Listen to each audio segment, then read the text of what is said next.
దేవునిని ఆరాధించుట, దేవుని యొక్క ఆరాధన క్రమము అనే వాటి మీద మనం ధ్యానం చేసుకుంటూ ఉన్నాం.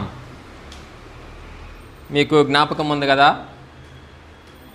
దినవృత్తాంతములు 2వ గ్రంథములో మనం ధ్యానం చేస్తూ ఉన్నాం. హిజ్కియా రాజు అయినటువంటి హిజ్కియా దినములలో జరిగినటువంటి ఒక సందర్భం, వారు ఏ విధముగా నిలిపివేయబడినటువంటి ఆరాధనను తిరిగి పునఃప్రారంభించారో మనం ధ్యానం చేస్తూ వచ్చాం. మరి గత వారంలో పోయినసారి మనం చూసాం కదా, హిజ్కియా రాజు తన బాధ్యతలు స్వీకరించినప్పుడు రాజుగా దేశంలో చూస్తే ఆరాధన నిలిచిపోయింది. నిషిద్ధమైనవి అన్నీ కూడా దేవాలయంలో పెట్టబడి ఉన్నాయి. ఎక్కడ చూసినా కూడా విగ్రహములు నిలపబడి ఉన్నాయి. కాబట్టి హిజ్కియా వెంటనే తడవు చేయకుండా, ఆలస్యము చేయకుండా వీటన్నిటిని కూడా తీసివేయాలి, శుభ్రం చేయాలి, క్రమబద్ధీకరించాలని చెప్పి హిజ్కియా రాజు పూనుకున్నట్లు మనం చూస్తాం. హిజ్కియా రాజు పెద్దలను, అధికారులను, లేవీలను, యాజకులను ఆయన పిలిచి, మిమ్మల్ని మీరు ప్రతిష్ఠించుకోండి, దేవాలయాన్ని శుభ్రం చేయండి అని వారికి ఆజ్ఞాపించినట్లు కూడా మనము చూసాం. ఆ తర్వాత ఏం జరిగిందో మనము ధ్యానం చేసుకుందాం. 2వ దినవృత్తాంతములు 29వ అధ్యాయము మనం 11వ వచనం చదువుకున్నాం. హిజ్కియా లేవీలతోటి, యాజకులతోటి చెబుతున్నటువంటి మాట మనం చూసాం. అక్కడ ఏమంటున్నాడు?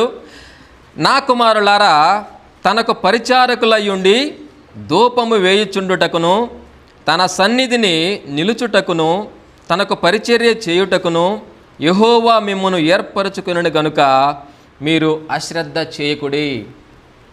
హిజ్కియా దేవుని సేవ కొరకై ఏర్పరచబడినటువంటి ఒక గోత్రం, లేవీ గోత్రం.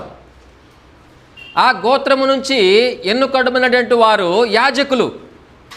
వీరికి హిజ్కియా చెబుతూ ఉన్నాడు, మనవి చేస్తూ ఉన్నాడు, మీరు దేవునికి సేవ చేయడానికి ప్రత్యేకించబడ్డారు, మీరు ధూపం వేయటానికి మీరు ప్రత్యేకించబడ్డారు, తనకు పరిచారము చేయటానికి మీరు ప్రత్యేకించబడ్డారు, తన సన్నిధిలో నిలవటానికి మీరు ప్రత్యేకించబడ్డారు. కాబట్టి ఈ విషయాలలో మీరేం చేయకూడదు? అశ్రద్ధ చేయకూడదు. యాకోబు ఇశ్రాయేలుకి 12 మంది సంతానం, 12 గోత్రాలు ఉంటే మిగతా 11 గోత్రాలకి ఈ భాగ్యము దక్కలేదు. కానీ దేవుని సన్నిధిలో దేవునికి సేవ చేసి దేవునికి ఆరాధన చేసేటువంటి ధన్యత మీకు దక్కింది, లేవీ గోత్రానికి దక్కింది. కాబట్టి దీనిని మీరు అశ్రద్ధ చేయకూడదు, దీనిని మీరు తేలిగ్గా తీసుకోకూడదు, సిద్ధపడండి అని హిజ్కియా రాజు వారికి ఆజ్ఞాపిస్తూ ఉన్నాడు.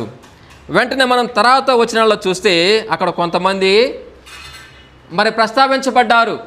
ఎవరైతే ఆ దేవాలయమును శుభ్రం చేయటానికి ఎంపిక చేయబడ్డారో, ఏవైతే దేవాలయంలో నిషిద్ధమైనవి పెట్టబడి ఉన్నాయో వాటిని తీసివేయటానికి, శుభ్రం చేయటానికి ఎవరైతే ఎంపిక చేయబడ్డారో అక్కడ కొంతమంది జాబితా మనం చూస్తాం. ప్రియులారా, వారు ఏం చేశారు? దేవాలయంలోనికి వెళ్ళారు. ఎక్కడెక్కడైతే నిషిద్ధమైన వస్తువులు పెట్టబడి ఉన్నావో వాటిని వారు శుభ్రంగా ఒక్కొక్కటి వారు తీస్తూ ఉన్నారు.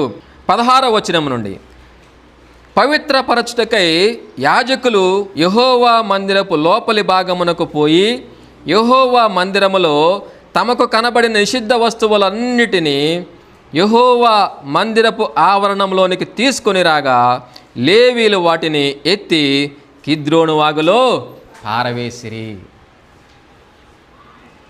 ఈ యాజకులు మందిరం లోపలికి వెళ్ళారు, మందిరం మొత్తం తనిఖీ చేశారు. ఎక్కడెక్కడైతే నిషిద్ధమైన వస్తువులు పెట్టబడి ఉన్నాయో వాటిని మొత్తం శుభ్రంగా తీసుకొని బయటకు తీసుకొని వచ్చారు. మందిరపు ఆవరణంలో వాటిని పెట్టి ఉన్నారు. వాటిని పెట్టి అదిగో యాజకులకు చెప్తూ ఉన్నారు. ఇప్పుడు ఏం చేయాలి వీటిని? వాళ్ళు ఏం చేస్తున్నారు? వాటిని ఎత్తి తీసుకొని కిద్రోను వాగులో పారవేశారు. ఈ కిద్రోను అనేటువంటి మాట మరి పలుమార్లు మనం బైబిల్ గ్రంథంలో చూస్తాం. మీరు విని ఉంటారు కదా కిద్రోను. పోయినసారి మనం ధ్యానం చేస్తున్నప్పుడు యోధా మరి రాజులలో దేవునికి నమ్మకంగా యథార్థంగా పనిచేసిన వారు 4 ఉన్నారు. ఎవరు ఆ 4? ఎవరు ఆ 4? రాజు అయినటువంటి ఆసా, యెహోషాపాతు, హిజ్కియా, యోషియా. అయితే ఈ 4లో 3 మాత్రం 3 సందర్భాల్లో ఇదే విధముగా ఏదైతే హిజ్కియా రాజు మరి తన ఏలుబడి యందు ఆ మందిరాన్ని శుభ్రం చేసి అదిగో నిషిద్ధమైన వాటిని ఏ విధంగా అయితే కిద్రోను వాగులో పడవేశాడో దానికంటే ముందు ఆసారాజు కూడా అదే పనిని చేసినట్లు మనం చూస్తాం. రాజుల మొదటి గ్రంథంలో ఒకసారి ఆ మాటను మనం చూద్దాం. చూడండి, రాజుల మొదటి గ్రంథము 15వ అధ్యాయము, 1 Kings 15th chapter verse 13, 13వ వచనం. మరియు తన అవ్వ అయిన మైక అసహ్యమైన యొక్క దాన్ని చేయించి దేవతాస్తంభం ఒకటి నిలుపగా ఆస ఆ విగ్రహమును చిన్నాభిన్నములుగా కొట్టించి కిద్రోను ఓరను దాన్ని కాల్చివేసి ఆ పట్టణపు దేవి కాకుండా ఆమెను తొలగించెను. ఇక్కడ కూడా చూస్తే రాజైన ఆస ఏం చేస్తున్నాడంటే తన అవ్వ ఒక విగ్రహాన్ని చేయించింది. ఆ విగ్రహము ఆ ఊరంతటి కూడా ఒక ప్రసిద్ధిగా ఉన్నట్టు కనిపిస్తూ ఉన్నది. అయితే ఆసా వచ్చిన వెంటనే ఏం చేస్తూ ఉన్నాడు? ఆ విగ్రహాన్ని పూర్తిగా నాశనం చేస్తూ ఉన్నాడు. నాశనం చేసి దానిని ఎక్కడ వేస్తూ ఉన్నాడు? కిద్రోను వాగులో వేస్తూ ఉన్నాడు. కిద్రోను వాగులో దాన్ని కాల్చివేస్తూ ఉన్నాడు. కాల్చివేయటం అంటే ఏమిటి? దాని యొక్క నామరూపాలు కూడా కనిపించకూడదు. కాబట్టి ఆయన కిద్రోను వాగులో వేసి దాన్ని కాల్చినట్లు మనం చూస్తాం. మరి యొక్క రాజు మరి యోషియా కూడా ఇదే పనిని చేసినట్లు మనం చూస్తాం ప్రియులారా. అది మనము రాజుల 2వ గ్రంథంలో మనం చూడగలం. చూడండి, రాజుల 2వ గ్రంథము 23వ అధ్యాయము. రాజుల 2వ గ్రంథము 23వ అధ్యాయము 4వ వచనం చూడండి. 4వ వచనము, రాజు బయలు దేవతకును ఆషేరా దేవికిని నక్షత్రములకును చేయబడిన ఉపకరణములన్నిటినీ యెహోవా ఆలయములో నుండి యువతలకు తీసుకుని రావాలనని ప్రధాన యాజకుడైన హిల్కియాకును 2వ వరుస యాజకులను ద్వారపాలకులకును ఆజ్ఞేయగా హిల్కియా వాటిని యెరూషలేము వెలుపల కిద్రోను పొలములో కాల్చివేసి బూడిదెను బెతేలు ఊరికి పంపివేసెను. ఇక్కడ కూడా మనం చూస్తే యోషియా రాజైన యోషియా కాలంలో ఆయన కూడా ఇదే చేస్తూ ఉన్నాడు. ఆయన బాధ్యతలు స్వీకరించినప్పుడు దేశమంతా కూడా అదే విధంగా ఉన్నాయి. ఎక్కడ చూసినా ఉన్నత స్థలములు కనపడుతూ ఉన్నాయి, ఎక్కడ చూసినా దేవతా స్తంభంలో కనపడుతూ ఉన్నాయి, ఎక్కడ చూసినా విగ్రహాలు కనపడుతూ ఉన్నాయి. అందుకని యోషియా కూడా వెంటనే ఏం చేస్తున్నాడు? తను బాధ్యతలు తీసుకున్న వెంటనే ఎక్కడెక్కడైతే ఇవన్నీ ఉన్నాయో వాటిని తొలగిస్తూ ఉన్నాడు, వాటిని ధ్వంసం చేస్తూ ఉన్నాడు. వాటిని ధ్వంసం చేసి ఎక్కడ కాల్చివేస్తున్నాడు? వాటిని కిద్రోనులో పడవేస్తున్నాడు. కిద్రోను పొలంలో వాటిని కాల్చివేస్తూ ఉన్నారు. అదే అధ్యాయంలో 2-3 సార్లు ఆ మాట మనకు కనబడుతోంది. ఏవైతే వారు శుభ్రం చేసి తొలగించి విగ్రహాలను మరి తీసివేస్తారో వాటిని ఎక్కడ వేస్తున్నారు? వారు కిద్రోనులో వేస్తూ ఉన్నారు, కిద్రోను వాగులో వేస్తూ ఉన్నారు, కిద్రోను పొలాల్లో వాటిని కాల్చివేస్తూ ఉన్నారు. దీనికి ఒక ప్రత్యేకత కూడా ఉన్నది. దీని మీద మనం తర్వాత ధ్యానం చేయబోతున్నాం. కిద్రోను లోయ, కిద్రోను పొలం. కిద్రోను అంటే చీకటి, కిద్రోను అంటే మరో కూడా అర్థాన్ని ఇచ్చేది కిద్రోను లోయ, యెహోషాపాతు లోయగా కూడా చెప్పబడుతుంది. ఈ కిద్రోను అనే ప్రాంతము, కిద్రోను లోయ, ఇవి యెరూషలేము పట్టణానికి తూర్పు వైపుగా ఉంటుంది. యెరూషలేము పట్టణానికి టువర్డ్స్ ఈస్ట్ ఉంటుంది అన్నమాట. ఇది వీళ్ళు యెరూషలేములో దేవాలయాన్ని శుభ్రం చేసి ఈ యాజకులు లేవీలు వాటిని తీసుకొని ఎక్కడ పడవేస్తున్నారు? కిద్రోను లోయలో, కిద్రోను వాగులో వాటిని పడవేశారు. ప్రియులారా, హిజ్కియా వారికి ఆజ్ఞ ఇచ్చి ఉన్నాడు, మనము దేవుణ్ణి ఆరాధించాలి, దేవునికి బలి అర్పణలు మనం ప్రారంభించాలి అని చెప్పినప్పుడు దానికి ముందుగా మనం ఏమేమి చేయాలి అనే దానిని ఇక్కడ మనం చూస్తూ ఉన్నాం. దేవుని ఆరాధించాలంటే అప్పుడు దేశమంతా ఎలా ఉంది? మందిరం ఎలా ఉంది? అది అపవిత్రంగా ఉన్నది, నిషిద్ధమైన వస్తువులు మందిరంలో ఉన్నాయి. అది అలా ఉన్నప్పుడు ఆరాధన చేయడానికి వీల్లేదు. ఆరాధన చేయాలంటే మొదటగా ఏం చేయబడాలి? ఆ దేవాలయము ఆవరణము శుభ్రం చేయబడాలి. కాబట్టి ఇప్పుడు ఆ శుభ్రం చేసే పని ముగించబడింది.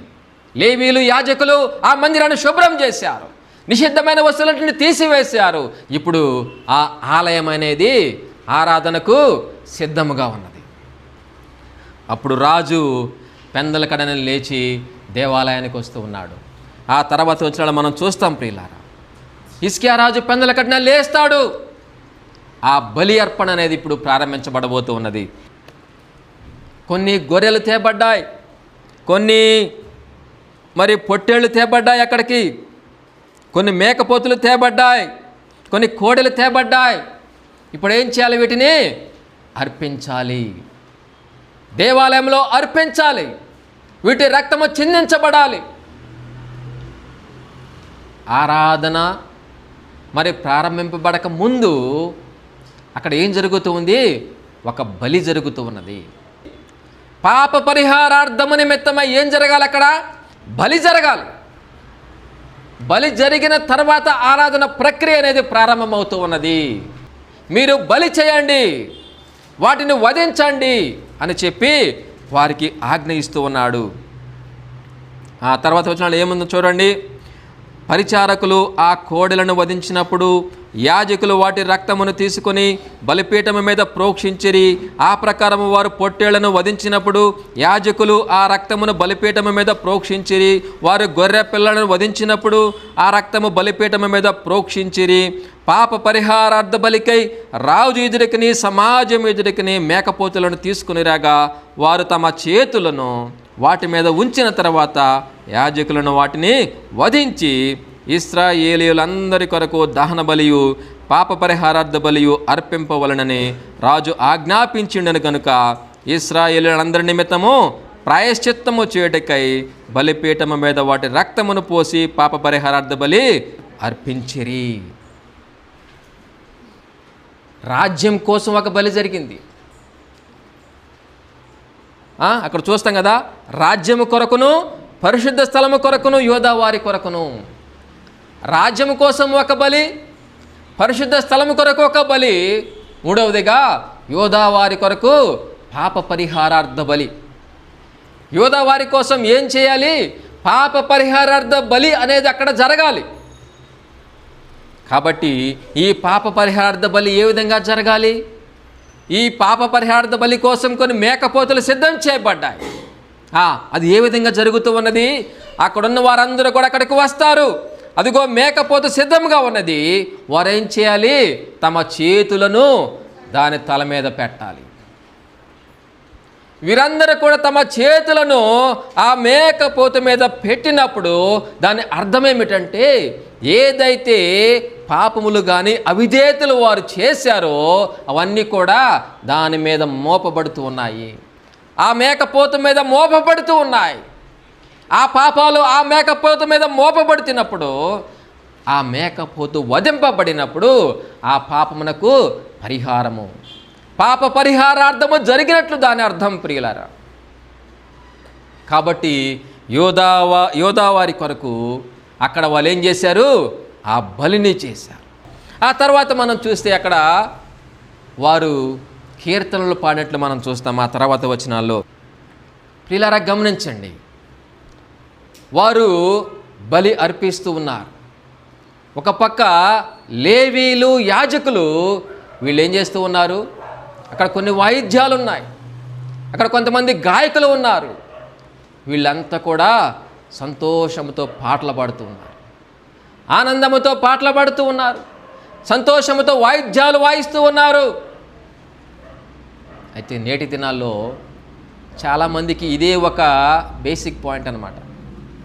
ఆనాడు ఆరాధన కార్యక్రమంలో, ఆరాధన క్రమంలో వాయిద్యాలు ఉన్నాయి కదా, నేడు ఎందుకు ఉండకూడదు, నేటి సంఘాలు ఎందుకు ఉండకూడదు అనేది ఆర్గ్యుమెంట్, వాదిస్తూ ఉంటారు. ఒక్కదాని మీద ఎందుకు వాదించాలి? ఆ ఆరాధన క్రమంలో ఏవైతే ఉన్నాయో అవన్నీ చేయాలి కదా, మరి బలర్పించాలి కదా. అది చేయకుండా అచ్చంగా మేము వాయిద్యాలు మాత్రం వాయిస్తామో మిగిలినవన్నీ మనకెందుకు అనుకుంటే ఎలా? ఆ ఆరాధన క్రమమే వేరే, మనం ఆరాధించేదే ఈ క్రమమే వేరే ప్రియులారా. ఇది యేసు ప్రభు మనకిచ్చినటువంటి ఒక నూతన నిబంధన ఆరాధన. ఇది ఈ ఆరాధన పూర్తిగా భిన్నమైన ఆరాధన. ఇది వాళ్ళు ఏం చేశారు? అది వెలుగెత్తి పాటలు పాడుతూ ఉన్నారు, సంతోష గానము చేస్తూ ఉన్నారు. తమ తలలో వంచి దేవుణ్ణి వాళ్ళు ఆరాధిస్తూ ఉన్నారు ప్రియులారా. తమ తలలో వంచి ఆరాధిస్తూ ఉన్నారు. తమ తలలో వంచటం అంటే దాని అర్థం అంటే ఏమిటి తెలుసా? It's a complete reverence. Reverence అంటారు కదా, ఆయనకిచ్చేటువంటి గౌరవ మర్యాద, ఆయన ముందు తమను తాము తగ్గించుకోవటం. మీ ముందు మేమీ కూడా మేము నిమిత్త మాత్రం అన్నట్టుగా తగ్గించుకోవటం. తమ తలలు వంచుకొని ఆయనను వారు ఆరాధించారు ప్రియులారా. పాటల ద్వారా, గానములు, వాయిద్యముల ద్వారా దేవుడు తమకిచ్చినటువంటి సామర్థ్యము కొలది వీళ్ళు పాడుతూ వాయిద్యాలు వాయిస్తూ దేవుణ్ణి ఆరాధిస్తూ ఉన్నారు. తమ తలలు వంచి దేవునికి అదిగో ఆరాధిస్తూ ఉన్నారు, స్తోత్రగానము చేస్తూ ఉన్నారు, వారు పాడుతూ కీర్తిస్తూ ఉన్నారు. ఆయన ముందు కంప్లీట్గా తమ తలలు వంచుకొని ఆయన్ని ఆరాధిస్తూ ఉన్నారు ప్రియులారా. ఇది ఆనాడు వారికి ఇవ్వబడినటువంటి ఒక ఆరాధన క్రమం. ఇది గమనించండి. ఆరాధన అయిపోయింది. ఇప్పుడు ఏదైతే మనం చేస్తున్నాం కదా, ఆల్మోస్ట్ సిమిలర్గానే ఉంటుంది. అక్కడ బలి జరిగింది. బలి జరుగుతూ ఉండగా వాళ్ళు ఆరాధన చేశారు, ఆయనకు పాటలు పాడారు, వాయిద్యాలు వాయించారు, సంతోషముగా ఆనందముగా తలలు వంచి ఆయనను ఆరాధించారు. తర్వాత ఇప్పుడు వాళ్ళు ఏదైతే కృతజ్ఞతార్పణలు తీసుకొని వచ్చారో వాటిని ఆ సన్నిధిలో వారు అర్పిస్తూ ఉన్నారు ప్రియులారా. వారు సమృద్ధిగా దేవునికి ఇస్తూ ఉన్నారు. యాజకులు వాటిని అక్కడ అర్పిస్తూ ఉన్నట్లుగా మనం చూస్తూ ఉన్నాం ప్రియులారా. ఆ చివరిగా మనం చూస్తే ఈ ఆరాధన క్రమం అంతటిని కూడా మనం చూస్తూ ఉన్నప్పుడు, ఎందుకంటే ఇది ఈ క్రమము అనేది నిలిపివేయబడింది. నిలిపివేయబడిన తర్వాత ఇప్పుడు ప్రారంభించబడింది. దీన్ని బట్టి వాళ్ళంతా కూడా ఎంతో సంతోషించినట్లు మనం ఆ చివరి వచనం మనం చూస్తాం. చూడండి 36. ఈ కార్యము అప్పటికప్పుడే జరిగినందున దేవుడు జనులకు సిద్ధపరిచిన దానిని చూచి హిజ్కియాయును జనులందరూ సంతోషించిరి. ప్రియులారా చూడండి, యూదా ఇశ్రాయేలు ప్రజలకు దేవుడిచ్చినటువంటి ఒక ఆరాధనా క్రమం, ఒక ఆరాధనా పద్ధతి ఈ విధంగా ఉంటే దీని నుండి మనము నేర్చుకోవలసినటువంటి పాఠాలు, ఆనాడు అది నిరంతరము చేయవలసినటువంటి ఒక క్రమం, ఒక నిబంధన, దేవుడు వారికి ఇచ్చినటువంటి ఒక బాధ్యత అయి ఉండగా అది అనేక సార్లు నిలిపివేయబడింది. అయితే హిజ్కియా రాజు వచ్చిన తర్వాత మొత్తాన్ని మార్చినట్లు మనం చూస్తూ ఉన్నాం. దేవుడు ఏదైతే వారికి ఆజ్ఞాపించి ఉన్నాడో ఆ ఆజ్ఞానుసారముగా తిరిగి మందిరములో ఆరాధన హిజ్కియా రాజు ప్రారంభించినట్లు మనము చూస్తూ ఉన్నాం ప్రియులారా. అయితే ఏ విధముగా దీన్ని మనం అర్థం చేసుకోవాలి? ఈ ఆరాధన క్రమము ఏ విధంగా ఉంది? మొదట వాళ్ళు ఏం చేశారు? దేవాలయాన్ని శుభ్రం చేశారు. దేవాలయంలో నిషిద్ధమైనవి ఉన్నాయి, వాటన్నిటిని కూడా వాళ్ళు తీసివేశారు. ఆ తర్వాతనే వాళ్ళు ఏం చేశారు? దేవాలయానికి వచ్చారు. దేవాలయానికి వచ్చి ఆరాధన ప్రక్రియ ప్రారంభించారు. ఆరాధన ప్రక్రియలో ప్రారంభంలో ఏం జరిగింది? అక్కడ బలి అనేది జరిగింది. రాజ్యం కొరకు, పరిశుద్ధ స్థలము కొరకు బలి జరిగింది. అయితే యోధా వారి కొరకు బలి జరిగినప్పుడు యోధా వారు ఏం చేయాలి? అదుగో వారి కొరకు సిద్ధపరచబడిన ఒక మేకపోతు మీద తమ చేతులు ఉంచాలి. ఆ మేకపోతు వధించబడినప్పుడు పాప పరిహారార్థం అనేది జరిగింది. ఆ తర్వాత వారు పాటలు పాడారు, వాయిద్యాలు వాయించారు, సంతోషగానము చేశారు, తమ తలల వంచి దేవుణ్ణి ఆరాధించారు. ఆ తర్వాత ఏం జరిగింది? వారు కానుకలను సమర్పించారు ప్రియులారా. అయితే యేసుక్రీస్తు ప్రభు వచ్చిన తర్వాత ఆయన మనకిచ్చినటువంటి ఆరాధన క్రమం మనం అర్థం చేసుకోవాలి. అక్కడ ఏముంది? ప్రారంభంలో దేవాలయంలో నిషిద్ధమైనవి. అక్కడ ఆరాధన జరగాలంటే దేవాలయం ఏం చేయాలి? శుభ్రం చేయబడాలి, నిషిద్ధమైనవి తీసివేయబడాలి. పిల్లల గమనించండి, నేటి దినాల్లో దేవుడు మనకిచ్చినటువంటి ఆరాధన క్రమం, మనం ఏ విధంగా దేవుణ్ణి ఆరాధించాలి? ఆత్మతోనూ సత్యముతోనూ ఆరాధించాలి. పూర్ణ హృదయముతోనూ, పూర్ణ ఆత్మతోనూ, పూర్ణ మనస్సుతోనూ దేవుని మనం ఆరాధించాలి. మరి ఆనాడు ఉన్నట్టుగా ఒకే ఒక స్థలము యెరూషలేములోని దేవాలయానికి పోయి మనం ఆరాధన చేయవలసిన అవసరం లేదు. కొద్దిమంది అయినా సరే ఒక నిర్దిష్టమైన స్థానములో కూడుకొని దేవుని మనము ఆరాధించేటువంటి భాగ్యము దేవుడు మనకి ఇచ్చినాడు ప్రియులారా. అయితే ప్రీరిక్విజిట్స్, దానికి కావలసినటువంటి అర్హతలు, ఇక్కడ ఏదైతే మనం చూస్తున్నామో దేవాలయము శుభ్రపరచబడింది. మనము యేసుక్రీస్తు ప్రభువుని ఆరాధించాలన్నా కానీ మన హృదయాలు ఏ విధంగా ఉండాలి? శుభ్రపరచబడి ఉండాలి. ఈ మన దేహం అనేది దేవునికి ఏమిటంట? ఇది దేవునికి ఇదే ఆలయమై ఉన్నది. ఆయన మన హృదయములో నివాసము చేయాలని ఆశపడుతూ ఉన్నాడు. దేహం అనే ఈ దేవాలయంలో ఆయన ఉండాలని ఆశిస్తూ ఉన్నాడు. నిషిద్ధమైనవి మన హృదయములో ఉన్నాయా లేవో మనం పరిశీలించుకోవాలి. ఆదివారం మనం ఆరాధనకు వస్తూ ఉన్నాం, దేవుణ్ణి ఆరాధన చేయబోతూ ఉన్నాం. ఆరాధనకు రాకముందు మనకి అవసరమైనటువంటి సిద్ధపాటు మనం కలిగి వస్తున్నామా లేదా?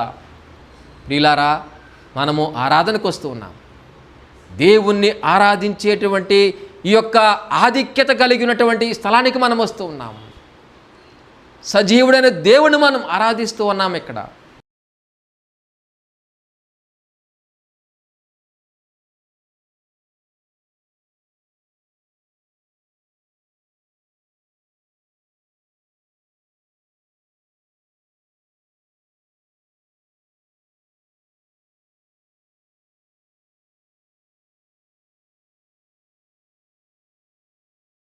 వీటిని మనము శుభ్రం చేసుకొని దేవాలయం అంటే ఈ సన్నిధికి రావాలి.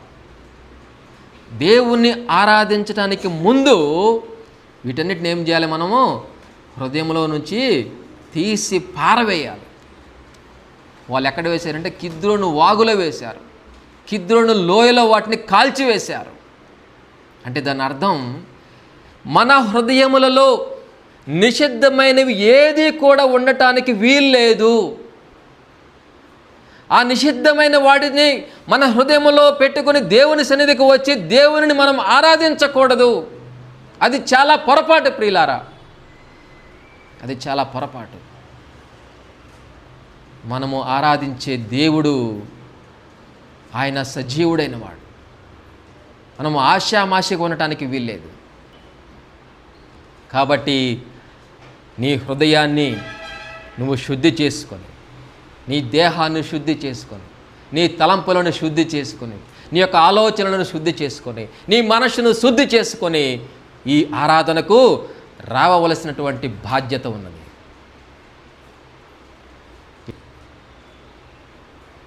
మనం ఆరాధించే దేవుడు ఆయన అసమాన్యుడైన దేవుడు. ఆయన సమస్తమును చూస్తూ ఉన్న దేవుడు, సమస్తమును పరిశీలిస్తున్న దేవుడు. మన ఆరాధన ఆయన స్వీకరిస్తూ ఉన్నాడా? మన ఆరాధన స్వీకరించి ఆరాధన ద్వారా సంతోషిస్తున్నాడా దేవుడు, లేదా దుఃఖిస్తూ ఉన్నాడా? అది మనల్ని మనం పరిశీలించుకోవాలి ప్రియులారా. వారు అక్కడ ఆ నిషిద్ధమైన వాటిని తీసుకొని కిద్రోనులో పడవేశారు.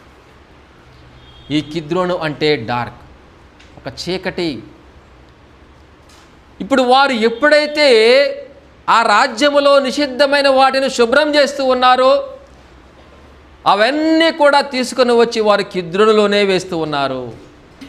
కిద్రోను పొలాల్లో కాల్చివేస్తూ ఉన్నారు. కిద్రోను లోయలో వాటిని పడవేస్తూ ఉన్నారు. ఈ పాపముల సంగ్రహము, ఏవైతే వారు అక్రమాలు చేస్తూ ఉన్నారో, ఏవైతే దేవునికి వ్యతిరేకమైన పనులు వారు చేస్తూ ఉన్నారో వాటన్నిటిని కూడా తీసుకొని వచ్చి ఒక ప్రాంతంలో వేస్తున్న ఒకే ఒక ప్రాంతం, అదే కిద్రోను. ఇశ్రాయేలు ప్రజల పాపములన్నీ కూడా సంగ్రహించబడిన ఒక స్థలంగా మనం చూస్తూ ఉన్నాం కిద్రోనుని. ఆ విగ్రహాలన్నింటినీ కూడా తీసుకుని వచ్చి ఆ ప్రాంతంలోనే వారు వేస్తూ ఉన్నారు. ప్రియులారా, 18 మొదటి వచనంలోనే యేసు ఈ మాటలు చెప్పి తన శిష్యులతో కూడా కిద్రోను వాగు దాటిపోయెను. ఇది ఏ సందర్భం అంటే యేసుక్రీస్తు ప్రభు శిలువ మరణమునకు అప్పగింపబడబోయేటువంటి సమయం ఇది.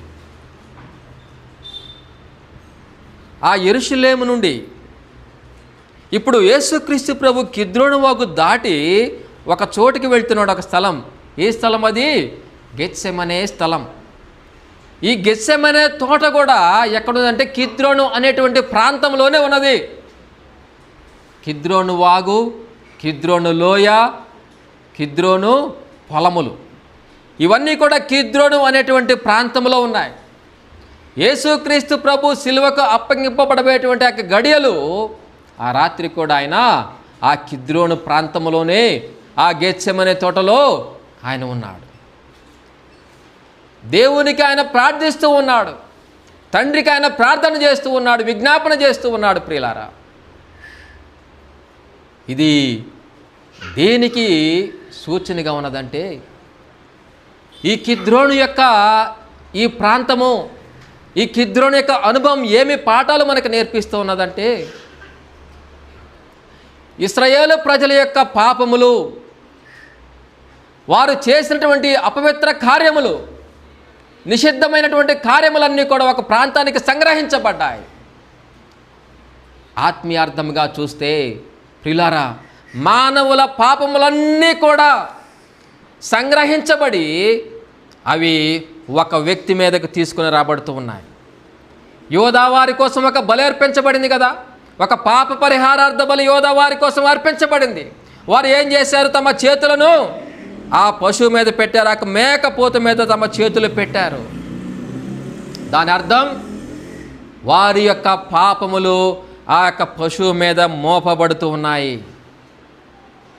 కిద్రోను వాగు వెళ్ళి ఎవరైనా దేవుడు చూస్తూ ఉంటే ఇశ్రాయేలు ప్రజలు చేసినటువంటి పాపములే ఆయన గుర్తొస్తూ ఉన్నాయి. వారు చేసిన విగ్రహారాధన గుర్తుకొస్తూ ఉన్నాయి. వారు ఏమైతే విగ్రహాలు చేశారో ఆ విగ్రహాలన్నీ అక్కడ కనబడుతూ ఉన్నాయి కిద్రోనులో. ఇప్పుడు వారు చేసినటువంటి పాపములకు ఒక ప్రాయశ్చిత్తం జరగాలి, ఒక పాప పరిహారార్థం అనేది జరగాలి. ప్రియులారా, వారి కోసమే కాదు, వారితో పాటు ఇప్పుడు సర్వమానవాళి కోసము ఒక పాప పరిహారం అనేది జరగాలి. యేసుక్రీస్తు ప్రభు కిద్రోనులో ఉన్నాడు, గెత్సెమనే తోటలో ఉన్నాడు. చూడండి ప్రియులారా, ప్రజల పాపాలు యేసుక్రీస్తు ప్రభు మీద దేవుడు మోపాడు. ఆ కిద్రోను ప్రాంతము నుండే ఆయన కొనిపోబడ్డాడు బలికి. ఏ విధముగా అయితే ఒక పశువు మేకపోతు పాపములు వారి చేతులు దాని మీద ఉంచబడినప్పుడు ఒక బలికి కొనిపోబడి ఉన్నదో, ఈ సర్వ మానవాళి చేసినటువంటి పాపములు యేసుక్రీస్తు ప్రభు మీద మోపబడినప్పుడు వెంటనే యేసుక్రీస్తు ప్రభువుని పట్టుకోవటానికి వారు వచ్చారు. కాబట్టి ఈ కిద్రోను వాగులో యేసుక్రీస్తు ప్రభు మన అందరి పాపముల నిమిత్తము, మన యొక్క పాపములన్నీ కూడా ఆయన మీద మోపబడి ఆ పాపములకు అవసరమైనటువంటి ప్రాయశ్చిత్తమును, పాప పరిహారార్థమును తానే మన కోసము చెల్లిస్తున్నట్లుగా మనం చూస్తూ ఉన్నాం ప్రియులారా.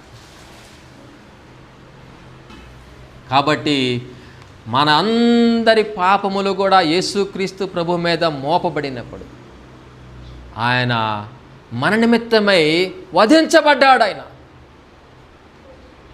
మన నిమిత్తమై ఆయన ప్రాణం పెట్టాడు. మన నిమిత్తం ఆయన తన రక్తాన్ని ధారపోశాడు. ప్రియులారా, తన రక్తమును ధారపోశాడు, తన ప్రాణం పెట్టాడు. తిరిగి ఆయన సజీవుడిగా లేచాడు. ఇప్పుడు మన ఆరాధనకు మనకు అర్హత ఏమిటంటే కేవలము యేసుక్రీస్తు ప్రభువే. యేసుక్రీస్తు ప్రభువే మన అర్హత. యేసుక్రీస్తు ప్రభు మనం నమ్ముకున్నప్పుడు దాని అర్థం ఏమిటంటే మనం ఒక కమిట్మెంట్ చేసుకుంటున్నాం. నా హృదయంలో నిషిద్ధమైనవి ఉన్నాయి ఇప్పటి వరకు. ఈ నిషిద్ధమైన వాటిని అన్నిటి కూడా తీసివేసి నేను కిద్రోను వాగులో పడవేస్తా. కిద్రోను వాగులో పడవేసి ఇంక వాటిని ఎప్పుడు కూడా నేను జ్ఞాపకం చేసుకోను. యేసుక్రీస్తు ప్రభుని మనం నమ్ముకున్నప్పుడు, మనం మారు మనసు పొందుతూ ఉన్నామంటే ఈ పాత స్వభావాన్ని మనం విడిచిపెడుతున్నాము. దేవునితోనే మనము ఒక నిబంధన చేసుకుంటూ ఉన్నాం. దేవునికి ఆలమైనటువంటి దేహములో ఈ హృదయంలో ఏవైతే నిషిద్ధమైనవి ఉన్నాయో వాటిని నేను తీసివేసి పారవేస్తాను అని మనం దేవునితో చెప్తూ ఉన్నాం. దేవునితో నిబంధన చేసుకుంటూ ఉన్నాం. అలా చేసినప్పుడు మాత్రమే మనము దేవుని ఆరాధించుటకు అర్హులము. మరి బైబిల్ గ్రంథంలో చాలా రాయబడి ఉన్నాయి కదా, మార్కు సువార్తలో కానీ గలతీ రాసిన పత్రికలో కానీ. మనిషి యొక్క హృదయంలో ఎటువంటివి చోటు చేసుకుని ఉన్నాయి, ఎటువంటి గుణలక్షణాలు, మనిషి యొక్క గుణలక్షణాలు, చెడ్డ కార్యములు ఎటువంటి ఉన్నవి అనేది మనం గ్రంథంలో చూస్తున్నాం. అవేమి కూడా మనలో ఉండటానికి వీల్లేదు, మన హృదయంలో ఉండటానికి వీల్లేదు. అవి పెట్టుకొని వచ్చి దేవుణ్ణి ఆరాధించుటకు వీల్లేదు. ప్రియులారా, మన హృదయము శుద్ధం లేకుండా, పవిత్రంగా లేకుండా, నిషిద్ధమైన వాటితో మనం వచ్చి ఆరాధన చేస్తే దానివల్ల దేవునికి ఏమాత్రం కూడా సంతోషం ఉండదు. దేవుడు దుఃఖిస్తాడు. ప్రియులారా, అదొక భాగం అయితే ఆ ఆరాధనలో ప్రాముఖ్యమైనది ఏమిటి? బలి. ఆరాధనలో ప్రాముఖ్యమైనది బలి. బలి లేకపోతే అక్కడ ఆరాధన లేదు. బలి లేకపోతే ఆరాధన లేదు. అందుకనే మనము ఎందుకు ఈ ప్రభువు బల్లని అంత ప్రాముఖ్యముగా పరిగణిస్తామంటే మన యొక్క రక్షణ కార్యము, ఈ ప్రభు యొక్క దేహము, ఆయన యొక్క రక్తమునకు సాదృశ్యమైబడినటువంటి యొక్క రొట్టె రసములను మనం చూస్తూ ఉన్నప్పుడు ఆ బలిని మనం జ్ఞాపకం చేసుకుంటూ ఉన్నాం.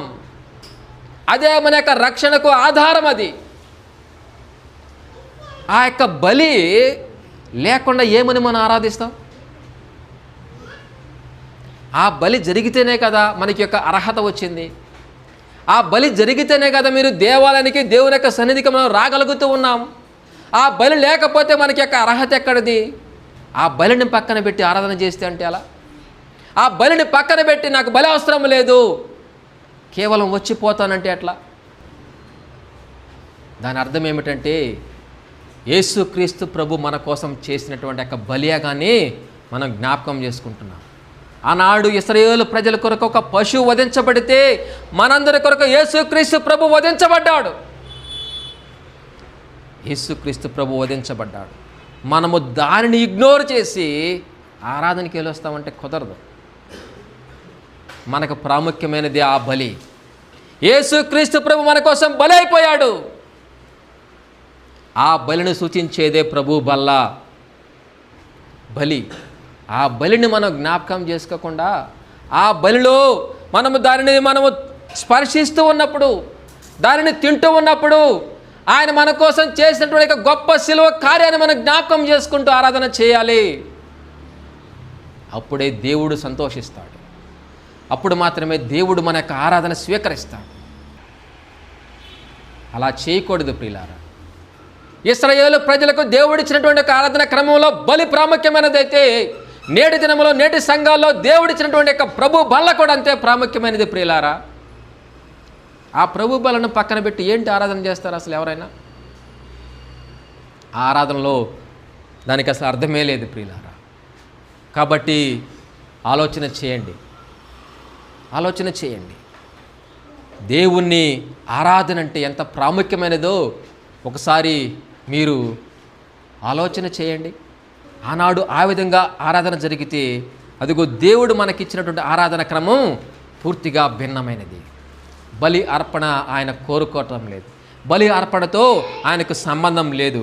ఆయనే బలి అర్పణ అయిపోయాడు. ఆ బలి అర్పణ జ్ఞాపకం చేసుకోవటమే అదిగో ఆ బల్లారాధన.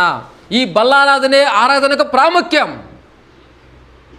దీన్ని పక్కన పెడితే ఆరాధన లేదు, దీన్ని పక్కన పెడితే ఆరాధన లేదు. ఆయన చేసిన దానికి మనము తల వంచి ఆయనను హృదయపూర్వకముగా ఆరాధన చేయటం, పూర్ణ హృదయము, పూర్ణ మనస్సు, పూర్ణ ఆత్మతో, పూర్ణ బలముతో మనము దేవుణ్ణి ఆరాధన చేయాలి ప్రియులారా. ఈ ఆరాధన యొక్క ధన్యత, ఈ ఆరాధన యొక్క భాగ్యం బహుశా మనందరికీ ఇంకా అర్థం కాలేదు. అందుకనే ఆరాధన విషయంలో మనం చాలా అశ్రద్ధగా ఉంటాం. మనం ఆషామాషిగా వస్తూ ఉంటాం ఆరాధన అంటే.